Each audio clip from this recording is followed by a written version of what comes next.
Making a Tarzan movie isn't so difficult if you have $180 million and the Hollywood machine behind you. But what if you have no money, no time, and no jungle? In that case, it helps to be a good editor, a little unscrupulous, and ideally, Turkish.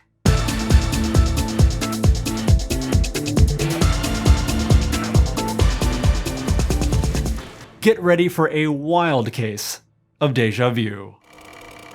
Tarzan was in movies as early as 1918, but it was MGM's lavish, thrilling, and poignant Tarzan the Ape Man from 1932, starring Olympic swimming champion Johnny Weissmuller, that made him a household name, launching a string of sequels and imitators.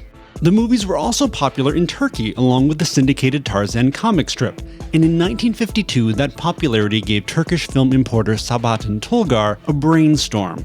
Hollywood had brought Tarzan to New York. Why couldn't he bring him to Istanbul? Owning a distribution company put Tulgar in an ideal position to be one of Turkey's cinematic pioneers. Appointing himself producer and cinematographer, with filmmaker Orhan Atadeniz as director, he set out to make his own Tarzan movie, very cheaply, following the MGM formula, that even included casting a Turkish Olympic athlete in the title role, hammer throw champion Tamer Balca. With cast and crew, he now had everything he needed for his King of the Jungle. Except the jungle. No jungles in Turkey. No wild apes or zebras either.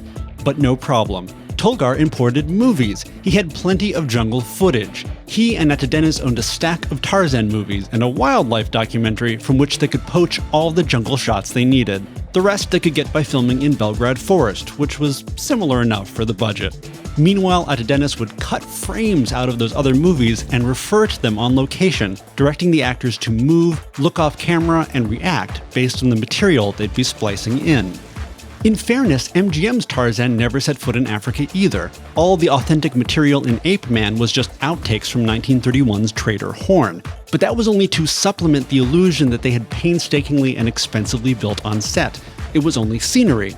Tarzan in Istanbul also lifted the action, from the trapeze stunt work to the lion wrestling to even little bits of comedy. The result is a film that's virtually half stock footage, and as an added bonus, that's saved on raw film stock, which was hard to come by.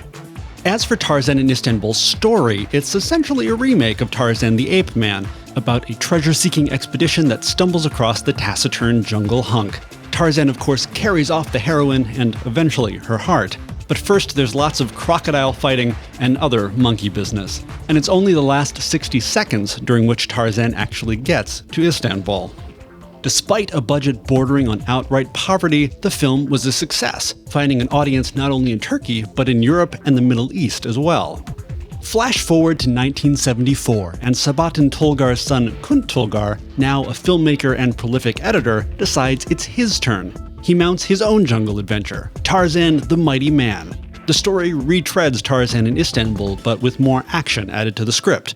Although calling it a script is rather generous, since, as star Altan Gunbay discovered, there wasn't very much of it. Altan Gunbay, he wanted to read the script. I say, give him the script. Which script? We have a 3 pages script. Altan Gunbay say, oh, Kunt, what's this? This is script. Oh, come on. Yeah, really. This film, you drop this film in the garbage. I said, don't worry. 3 was the magic number for Tarzan the Mighty Man. 3 pages of script shot across 3 locations in only 3 days. The result is a story that often hangs by a thread. But for Kunt, the story wasn't really so important. The spectacle was. And the secret to that was an even greater reliance on the stock footage in his father's archive. In addition to the classic Tarzan films, Kunt raided 1 million BC to bring in dinosaurs, about which the characters appear remarkably blasé. And he imperils his heroes with footage of molten lava from The Adventures of Captain Marvel, one of his childhood favorites. Those sources and more gave Tulgar an action-packed finale with bloodthirsty natives, earthquakes, and an erupting volcano. It's all part of the exuberant Kunt Tulgar philosophy of movie making. If you can do it, do it. If you don't do it, stall it. You don't try, find, don't do it. This is very important. Speaking of stealing, Tulgar also lifted music from several big-budget movie scores, including Ben-Hur, The Great Silence, and fittingly, Planet of the Apes and Shaft in Africa. It's probably because he already had them on vinyl. Vinyl. Thanks so much for watching, and I'll see you next time.